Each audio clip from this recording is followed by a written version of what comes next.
So the 2025-26 NBA season has marked a transitional change in which we fully turned the chapter on the previous era of the NBA guard, guys like Stephen Curry, LeBron James, and Kevin Durant, and fully embraced the new stars that are coming in, as for the first time, it is undeniable that there is a generational shift.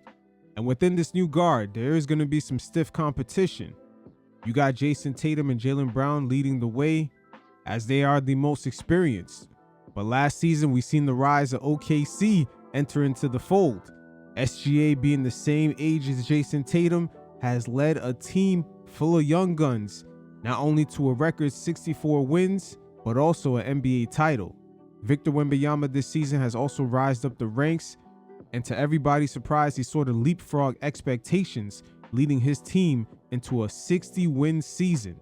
Meanwhile, you have players like Nikola Jokić, who's trying to establish his legacy, chasing a second title, while at the same time even performing better from season to season as he finishes the second year in a row with an organic triple-double. The big joker is in the middle of his prime, and he does see some stiff competition coming up the ranks. Luka Doncic is also looking for his first championship, as he's had an incredible run in the second half of the season. But him being on a new team that's going through a transition internally, like the Los Angeles Lakers, not only through ownership but also their roster construction, those things have caused Luka to take a step back. And you could say those things a little bit beyond his control. But we are shaping up to see great basketball in the next couple of years, as all these players are in a sweet spot where you could say their peak athleticism almost intersects with their basketball IQ and just experience. That tends to happen for most NBA players in between the ages, I would say, of 27 to about 33. But let me also throw in another monkey wrench to this situation, as Jaylen Brown this season has had an opportunity to establish himself and show exactly who he is. And it's put the rest of the league on notice, especially if Jason Tatum comes back off an injury, just continuing to be his old self. That's going to be a very deadly duo to deal with. But Hall of Famer Steve Nash, as well as legendary player LeBron James, has sat down and did a fair assessment of this year's MVP. A very balanced discussion right here. And we're going to get into some of the nuance of the things discussed in between the lines. You guys check it out, and every once in a while, I'll check in. I would say my favorite for MVP is Shea. Yeah. And just the totality of the season, the efficiency, he's a good defender. Yeah. I think he's a great leader. His efficiency is Jordan-esque. Yeah. As a two guard, like at the point like 57% on contested mid-range. Like it's what the it's I mean that is insane. The accuracy and efficiency That's is crazy. insane. The body control. Yeah. Like his stop, start, change direction, this something probably sounds weird, but I noticed like his spine mobility is crazy. One, to slither into gaps, two, to finish in situations. He's so damn good. He definitely is that motherfucker right now. And it's funny because it's almost as if NBA media does not know how to read him. They love Ant-Man because his personality is just so out there. But SGA is a little bit more reserved, but he has the same cockiness. It's just displayed a little bit different. But make no mistake about it, he has led a very young Oklahoma City Thunder team to back-to-back seasons with 64 wins. And this year, J-Dub has been out of that lineup for most of the year. Again, he is doing some Michael Jordan-esque activity right here, as LeBron James has stated, because averaging over 30 points a game and leading a team into an NBA championship has only been done by Michael Jordan multiple times, Rick Barry, and SGA. So good. Which is interesting, right? Because like they do some things. They got a great coach, but a lot of what they do is spread the fuck out. Mm-hmm. And I'm going to work. Mm-hmm. That's a lot of pressure on one guy to be that efficient. Yeah. And under those circumstances, and he constantly does it. And by the way, that's great coaching too, to be why would I get in the way of this? Of course, it's great coaching, but I also don't want to remove the fact that SGA is doing this on a team who won the championship last year, where the average age was about 25 years old. Anthony Edwards is being asked to do the same thing right here. but except he's on a team with a lot more polished players. So this is where SGA needs to get more props. He's carrying the load of just being efficient with a bunch of very inexperienced young players. Again, when OKC had won the finals last year, their youth had showed because most of the players did not even know how to open the champagne bottles and most of the alcohol was left on the table. Why do I have to, pull out the greatest hits when the greatest hits is, let's start by spreading the floor. You show us how spreading the floor. You show us how you're going to stop that. Yeah, it's Then like we'll make adjustments. Yeah, it's like having Jackson 5 and not having Michael as your lead singer. Why would you fuck that up? Like, that doesn't make sense. Why not put him in the front? Yeah, that doesn't make sense. That's bad A&R. Yeah, that's bad A&R. Like I see, like, I don't.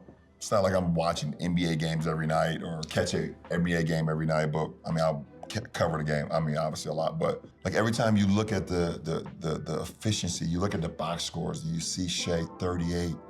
It's like 13 for 17 from the floor. The other night I think he had 40 something. I think it was like 15 for 19. Well, they lost in Boston, and I think he was like 12 of 14 and had 40 and they lost. Like, damn, SGA is out here shooting like a center. Not only he's being efficient, but his playmaking out of that high post area is insane. We're talking about back-to-back 60-win seasons already. LeBron James, throughout his successful career, has only had 3 60-win seasons. Again, right here, he's giving SGA a lot of props.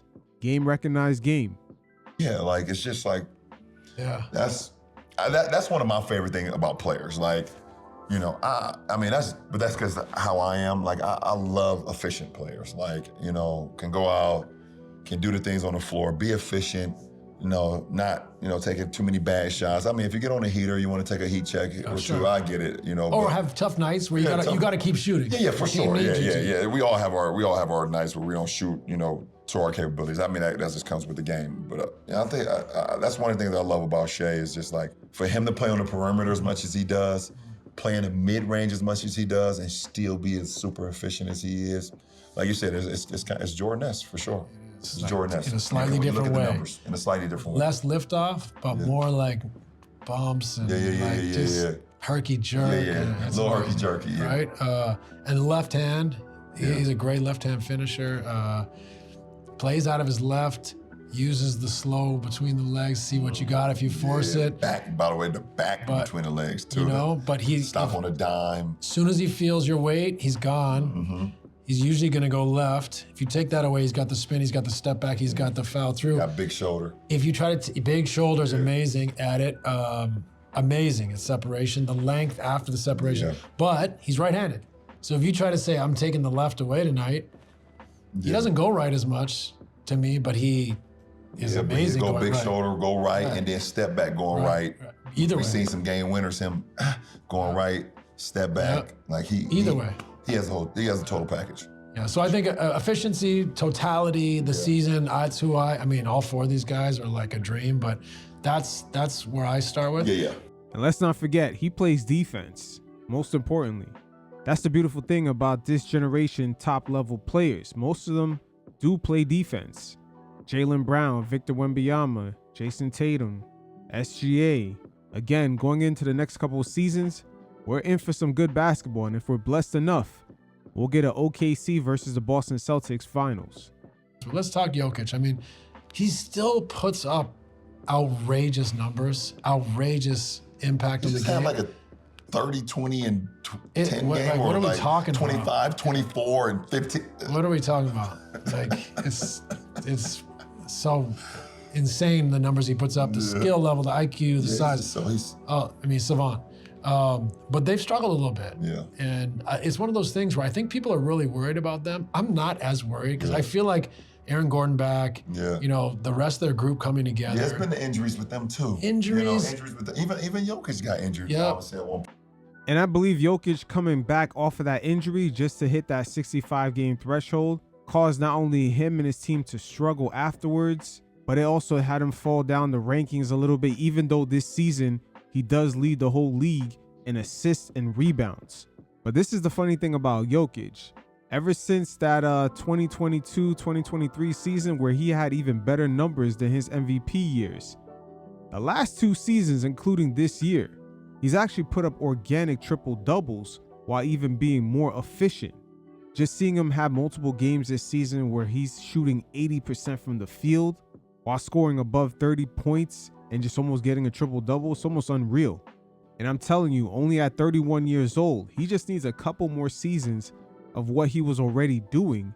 And it's going to be very hard to start leaving him off of some of these, I would say top 20, maybe even top 10 if he gets another championship. It's going to be very hard to start leaving him off that list. We talked about that when he was out. So, and their defense, they're a team, like, I hate teams that say, oh, turn it back on. We're not turning it back. That's a team I could see Aaron Gordon, Nikola Jokic, like they're scoring outrageous numbers right now, but I think they're a team that can up their defense into a top 13, 12, 13 I in the don't league. quite remember, but last year, were they I won't say struggling, but were they struggling kind of going into the postseason last year before they turned it on? Didn't Aaron get hurt last year too? Came think back, so. went to the playoffs, played a little bit. Obviously, he was really banged up in Game 7. Yeah. But before that, I think they kind of hit a heater. I mean, well, they hit in the postseason. Actually, you know what we're forgetting? Yeah, they must have struggled because the coach got fired. Oh yeah. The coach got fired, and Jokic still took SGA into 7 games last season. He basically was doing everything solo. I'll tell you what, that series that OKC had with Denver last season is going to be looked back at as one of the greatest battles between 2 superstars in this era. Yeah. Fired Michael Malone, Yeah. who has won a championship with them and deserves his respect. So they made a change late in the year, so it wasn't peachy. Yeah, it wasn't. I mean, Aaron Gordon had those shots. He had a game winner here in OKC. It was at Game 1. Right. He had a tip dunk against the Clippers to win a game. To win the game. And that one went 7-2. Yeah, that one went 7 as well. You're not counting them out. Can't get them out. And I think it's interesting because very similar to last year in a way, but they find a way in the playoffs to ramp it back up. So I hate, as a law, I don't allow or like that. Yeah. If there's a team that can do it, that's a team that I'm not as concerned as their performances have been. Yeah, I agree. Personally. So Nikola Jokic, I mean, especially before he got hurt, his numbers, they're still outrageous, but the year he was having, he had as good a case as anybody. Yeah. And he definitely has. This is an issue with that 65-game rule because Jokic, it's very obvious that he rushed back just to make sure that he qualifies for the awards, and he does have a pending Supermax contract that's coming up. But that 65-game rule is starting to have an effect on some of the outcomes, not only for these teams, but the superstars, the standings, players' contracts. It's all over the place. This season alone, we've seen Cade Cunningham, Luka, Jokic, Wemby sort of fight to make sure that they qualify for just the in-season awards when everyone knows these were some of the top guys in the league.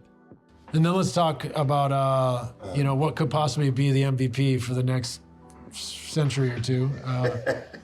For the next 100 million years. Indefinitely. The alien Victor Wembanyama. Late push here for MVP, which I think is warranted. I still think Shay's my vote if I had one. Give me your take on Wemby as an MVP candidate. Well, MVP candidate for sure. For sure. There's no question about it. And obviously what they're doing this year as a team, they're having a special year. Number 2 in the West, over 50 games. He's averaging 25, 11 rebounds, 3 blocks, 3 assists. And Defensive player of the year. Defensive player of the year. You literally don't even want to go to the hole when he's on the floor. Right. I think he's making a case for sure. He's making a case for sure, but I would agree. I think I don't want to be the guy to say his time will come, because that's kind of corny to me too. If you're the MVP, you're the fucking MVP. You shouldn't have to pay your dues and all that type of stuff. Now you see right there is a slight hesitation from LeBron to fully commit on the Wemby train. That's because his health has been kind of up and down this season, and also at times it doesn't look like Wemby is really the go-to guy to close out some of these games or just bring the Spurs home. He's still somewhat at a phase where he's trying to figure it out how to be that player in closing moments. He settles sometimes a little bit too much with the 3-point shot going down the stretch, and he's still sort of figuring out the kinks when it comes to closing out these games. His minutes per game this season is only at 29. So the real question with Wemby just going into the future is if his health could actually hold up. I just think Shea and Jokić and Luka, are having a little bit. Yeah. Yeah, I think people came into the season knowing that the Spurs were going to play great basketball as long as Wemby was healthy. I saw it last year, kind of towards the end of the season. I said if Stephon Castle, comes into the year like he finished the year last year. He's been amazing. He's been amazing. De'Aaron Fox was kind of hurt at the end of last year, but once they made that trade, I was like, they're going to be a really freaking good team. Been a great veteran. I mean, if he was to get it, I wouldn't be like, oh my God, what are we doing? Yeah. But if he didn't, I would understand that as well. So, I mean, there's a case for all four guys. Like I said, I'm super biased to Luka. Obviously he's my teammate, but just seeing what he's doing, and what we're doing as a ball club. I've missed significant time. AR's missed significant time, and he's still been doing what he's doing. But also, you look at Shea, and his number 2 has missed significant time as well. J-Dub has missed a bunch of time, and they're still number 1 in the West and number 1 in the NBA, I think, in wins. And Joker's been doing what he's doing. So it's a 4-man race, man. It's an unbelievable race. I look at, what was that? I don't know if it was like in the 60s when it was like Elgin Baylor, Wilt Chamberlain, Jerry West. Damn. And one more other, it was like a 4. And, Oscar Robertson. No, I think it was Bill Russell. I think it was that. I think we could look that up. I think it was a 4-man race where all those guys were like, it was the craziest 4-man race we probably have ever seen. Like all those guys were playing unbelievable basketball. Yeah, like Wilt averaging like 45, 47, and then 13. You had, Bill Russell almost averaging a triple-double. You had Jerry West averaging like 42. You had Elgin Baylor. I think it was those 4 guys. Sure. And if it's not, or if it wasn't Elgin Baylor, then it was like Oscar Robertson. You get what he means. Yeah, you get what the fuck I mean. So it's Oscar then. He was probably averaging a triple-double. Yeah. So this is kind of a resemblance of that moment where you got 4 guys, and if one of those guys were to get it and the other guy didn't get it, it wouldn't be an uproar. Yeah. Let me ask you this about Wemby. So if I had to make a case against Wemby, which I hate to do because I love him, and I think you're right, it's corny to be like he has his time. That's not fair. I will say maybe we're not ready, like as a basketball society, to give it to him at this stage. Yeah. Which may be proven wrong as we evolve, like on this side of it, the judgment, all this stuff. Yeah. But I would say this, if I had to say one thing, and now he can close a game every single night defensively, but I would say he is not where he will be as you were in your prime. If you weren't on this team, maybe you'd still be doing as Luka is, as SGA is, as Jokić is. Last 5 minutes, here's the ball, take us home. That's coming. Certain nights he takes him home, and every night he takes him home defensively. But I do think there's a little bit of his development, and that doesn't mean his impact in totality might be better than what another candidate's doing. But there is a piece of me that's like, there is something still so valuable about the player that has the ball in their hands that has got to take a team home every night to win a game. And that to me is where he's going. MVP. But that's the MVP, which you're I think that is a huge part of the MVP. Because if we kind of base it just off of, not just off of, but if you say, well, he's the defensive player of the year, and when he's on the floor defensively, then we should have made a case for Dwight Howard as well then. When he was in his prime, when Dwight Howard was averaging 25, 14 rebounds, 3 or 4 blocks, and when he's on the floor, what their rating is when he was off the floor.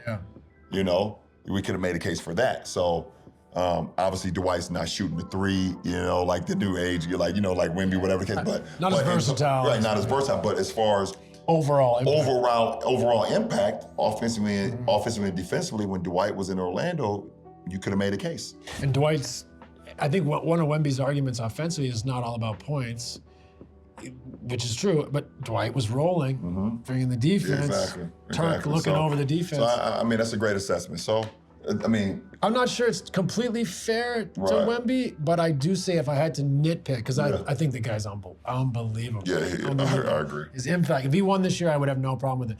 But I think that would be the one thing where his development is coming, and he does it certain nights. He brings them home. Yeah, I'm glad I won't be in the league when it arrives. I'm glad I can watch and do this and figure out what time my tea time is tomorrow. Right. See, once again, right there, you can tell Wemby, he is an MVP candidate, but he's not quite there yet. The fact that LeBron James mentions that he's happy he's going to be out of the league by the time Wemby fully arrives. And also stating the fact that bringing the game home, just closing out these games, SGA this season has been that guy for the Oklahoma City Thunder, who have the best record in the league 2 years in a row. And that point right there is where Anthony Edwards is going to make the next leap. Just him being that playmaker, trusting his teammates, getting them more involved, being more efficient. That's going to be the next evolution of Edwards' game. And for some reason, if that does not happen, the T-Wolves are going to have to go out there and get a point guard, someone that could set up the offense and just kind of organize everything into a certain flow. Not every player could do what SGA is doing. The league right now loves this positionless basketball where you have a lot of small forwards kind of just playing point. Guys like Jaylen Johnson in Atlanta, even Cooper Flagg in Dallas is running point. But just because guys have the ability to do that doesn't mean it's going to necessarily work when you start playing against these high-level teams in the second round conference finals and NBA finals. In my opinion, I do believe a lot of teams are about to find out that kind of style for certain players does have a ceiling. Now, I haven't touched base too much on Luka, even though he plays in a very similar style, because not everyone has his ability on the offensive end with his decision-making, his passing ability, the way he can just drag guys down and just dominate in the post, coming out of that pick and roll. Just like SGA, he's really rare on the offensive end.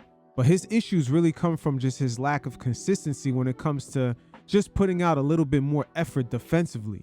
And towards the end of this season, we've seen a almost concerted effort, mainly by ESPN, just trying to hit the algorithms of just throwing his name out there and making it seem like he should be the front runner for MVP. And it definitely has worked. Even some of the MVP voters have gotten up in arms about his positioning within this race.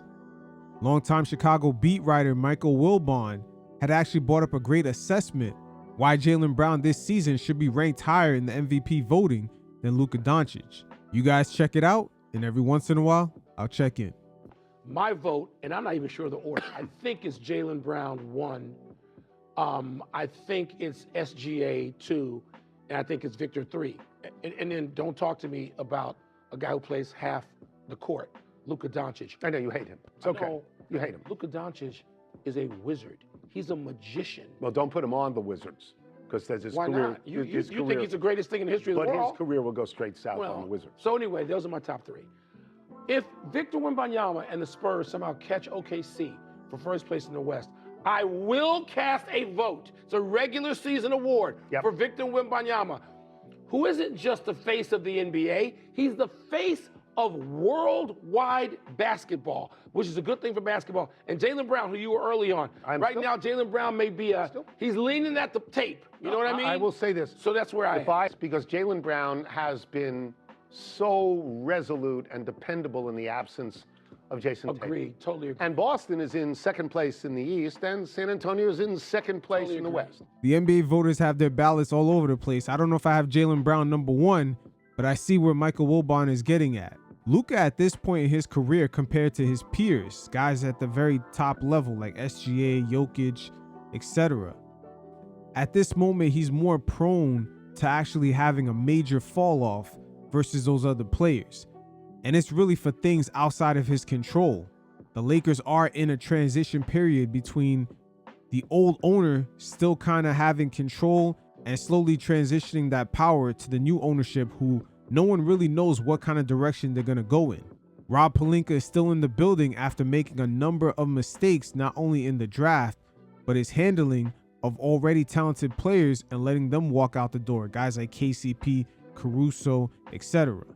But it almost seems like this season, the push for him to be MVP was sort of, I don't want to say clickbait farming by ESPN, but they are a data-driven company at this very moment. And the Lakers, being a large market, is a nice fan base to kind of just cast a wide net around to try to capture that attention. Longtime NBA media analyst Tim Legler actually mentioned this, how ESPN is not necessarily in the business of actually reporting what's going on in the league. They're sort of a data-driven company that just has certain alignment with whatever teams are actually popular at the moment. Believe me, this right here has a lot to do with the push of just Luka's name being tossed out there as a top candidate for the MVP. And I wish I had video of all the meetings I've been in this year at ESPN when I wanted to talk more about the Indiana Pacers, particularly after they got Siakam. And it's just not sexy enough, you know? So it's like, we kind of didn't talk about it. And I'm going, man, I watch this team every night and I'm going, gosh, that's fun. Number one, fun style to play in. I envy these guys for being able to play in a system like this, but just how hard it is to guard, how hard it is to prepare when they have this many guys that can make shots and they don't waste one dribble. There's not one wasted dribble on the part of the Indiana Pacers over half court. Yep, it was not sexy enough. It did not hit that algorithm the same, and that's what ESPN is chasing. That Pascal Siakam move had the Pacers in a Game 7.